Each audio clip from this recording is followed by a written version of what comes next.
Alan García, por Mario Vargas Llosa. Lo conocí durante la campaña electoral de 1985 por Manuel Checa Solari, un amigo común que se había empeñado en presentarnos y que nos dejó solos toda la noche. Era inteligente y simpático, pero algo en él me alarmó y al día siguiente fui a la televisión a decir que no votaría por Alan García, sino por Luis Bedoya Reyes. No era rencoroso, pues, elegido presidente, me ofreció la embajada de España, que no acepté. Su primer gobierno, 1985-1990, fue un desastre económico y la inflación llegó a 7000%. Intentó nacionalizar los bancos, las compañías de seguros y todas las instituciones financieras.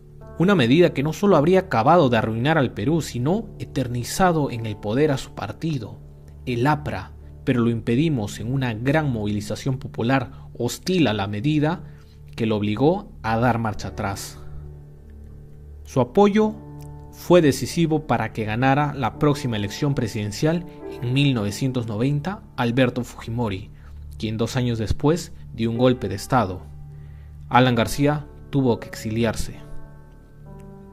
Su siguiente gobierno fue mucho mejor que el primero, aunque por desgracia estropeado por la corrupción, sobre todo asociada a la empresa brasileña de Odebrecht, que ganó licitaciones de obras públicas muy importantes, corrompiendo a altos funcionarios gubernamentales.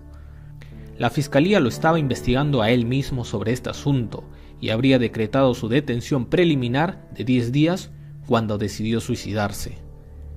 Algún tiempo antes había intentado pedir asilo en Uruguay, alegando que era víctima de una persecución injusta, pero el gobierno uruguayo desestimó su pedido por considerar con toda justicia que en el Perú actual el poder judicial es independiente del gobierno y nadie es acosado por sus ideas y convicciones políticas. Durante su segundo gobierno lo vi varias veces. La primera, cuando el fujimorismo quiso impedir que se abriera el lugar de la memoria, en el que se daría cuenta de sus muchos crímenes políticos con el pretexto de la lucha antiterrorista, y, a su pedido, acepté presidir la comisión que puso en marcha ese proyecto que es ahora, felizmente, una realidad. Cuando el Nobel de Literatura me llamó para felicitarme y me dio una cena en Palacio de Gobierno, en la que quiso animarme para que fuera candidato presidencial. Creí que nos habíamos amistado, le bromeé. Me pareció que lo vi una última vez en una obra en la que yo actuaba, Las 1001 Noche. Pero he seguido muy de cerca toda su trayectoria política y el protagonismo que ha tenido en los últimos 30 años de la vida pública del Perú. Era más inteligente que el promedio de quienes en mi país se dedican a hacer política, con bastantes lecturas y un orador fuera de lo común. Alguna vez le oí decir que era lamentable que la Academia de la Lengua solo incorporara escritores, cerrando la puerta a los oradores que, a su juicio, no eran menos originales y creadores que aquellos. Me imagino que lo decía en serio. Cuando asumió la jefatura del partido que fundó Haya de la Torre, el APRA estaba dividida y probablemente en un proceso largo de extinción. Él la resucitó, la volvió muy popular y la llevó al poder, algo que nunca consiguió Haya, su maestro y modelo. Y uno de sus mejores méritos fue el haber aprendido la lección de su desastroso primer gobierno, en el que sus planes intervencionistas y nacionalizadores destruyeron la economía y empobrecieron al país mucho más de lo que estaba. Advirtió que el estatismo y el colectivismo eran absolutamente incompatibles con el desarrollo económico de un país, y en su segundo mandato alentó las inversiones extranjeras, la empresa privada, la economía de mercado. Si al mismo tiempo hubiera combatido con la misma energía la corrupción, habría hecho una magnífica gestión. Pero en ese campo, en vez de progresar, retrocedimos, aunque sin duda no al extremo vertiginoso de los robos y pillerías de Fujimori y Montesinos, que, me parece, sentaron un tope inalcanzable para los gobiernos corruptos de América Latina.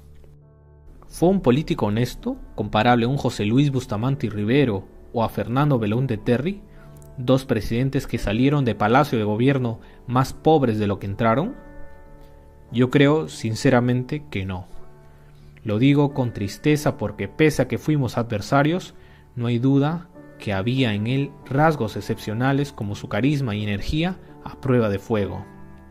Pero mucho me temo que participaba de esta falta de escrúpulos, de esa tolerancia con los abusos y excesos tan extendidos entre los dirigentes políticos de América Latina que llegan al poder y se sienten autorizados a disponer de los bienes públicos como si fueran suyos, o, lo que es mucho peor, hacer negocios privados, aunque con ello violenten las leyes y traicionen la confianza depositada en ellos por los electores. ¿No es verdaderamente escandaloso, una vergüenza sin escrúpulos, que los últimos 5 presidentes del Perú estén investigados por supuestos robos, coimas y negociados cometidos durante el ejercicio de su mandato? Esta tradición viene de lejos y es uno de los mayores obstáculos para que la democracia funcione en América Latina y los latinoamericanos crean que las instituciones están allí para servirlos y no para que los altos funcionarios se llenen los bolsillos saqueándolas. El pistoletazo con el que Alan García se voló los sesos pudiera querer decir que se sentía injustamente asediado por la justicia, pero también que quería que aquel estruendo y la sangre derramada corrigieran un pasado que lo atormentaba y que volvía para tomarle las cuentas. Los indicios, por lo demás, son sumamente inquietables. Las cuentas abiertas en Andorra por los colaboradores más cercanos, los millones de dólares entregados por Odebrecht al que fue secretario general de la presidencia, ahora detenido, y a otro allegado muy próximo, sus propios niveles de vida tan por encima de quien declaró al prestar juramento sobre sus bienes al acceder a la presidencia: mi patrimonio es este reloj. En el Perú, desde hace algún tiempo, hay un grupo de jueces y fiscales que ha sorprendido a todo el mundo por el coraje con el que ha venido actuando para combatir la corrupción, sin dejarse amedrentar por la hostilidad desatada contra ellos desde la misma esfera del poder al que se enfrentan, investigando, sacando a la luz a los culpables, denunciando los malos manejos de los poderosos. Y afortunadamente, pese al silencio cobarde de tantos medios de información, hay también un puñado de periodistas que sostienen la labor de aquellos funcionarios heroicos. Este es un proceso que no puede ni debe detenerse, porque de él depende que el país salga por fin del subdesarrollo y se fortalezcan las bases de la cultura democrática, para la cual la existencia del Poder Judicial independiente y honesto es esencial.